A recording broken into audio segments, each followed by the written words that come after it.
পঞ্চগড় সদর উপজেলায় ভারতীয় সীমান্তরক্ষী বাহিনী বিএসএফের গুলিতে আনোয়ার হোসেন নামে এক বাংলাদেশি নাগরিক নিহত হয়েছেন। শুক্রবার ভোরে সদর উপজেলার হারিভাসা ইউনিয়নের মমিনপাড়া ও ভারতের সিংপাড়া সীমান্তের মেন পিলার ৭৫১-এর ৮-৯ নম্বর সাব পিলারের মাঝামাঝি এলাকায় তাকে গুলি করে হত্যা করা হয়। বিষয়টি নিশ্চিত করেছেন নীলফামারী ৫৬ বিজিবি ব্যাটালিয়নের অধিনায়ক লেফটেন্যান্ট কর্নেল শেখ মোহাম্মদ বদরুদ্দোজা। নিহত আনোয়ারের বাড়ি তেঁতুলিয়া উপজেলার দেবনগর ইউনিয়নের দেবনগর এলাকায়।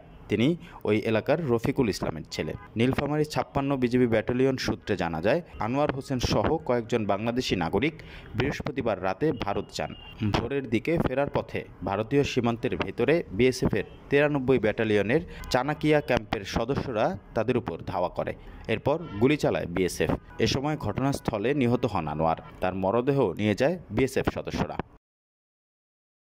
বিজিবি জানায়, সীমান্তে গুলির শব্দ পেয়ে চোরাকারবারিদের প্রতিহত করার জন্য ৮ রাউন্ড ফাঁকা গুলি করেন ঘাগরা বিজিবি ক্যাম্পের সদস্যরা। এ বিষয়ে নীলফামারী ৫৬ বিজিবি ব্যাটালিয়নের অধিনায়ক লেফটেন্যান্ট কর্নেল মোহাম্মদ বদরুদ্দোজা বলেন, পতাকা বৈঠকের মাধ্যমে নিহতের মরদেহ ফেরত আনা হবে।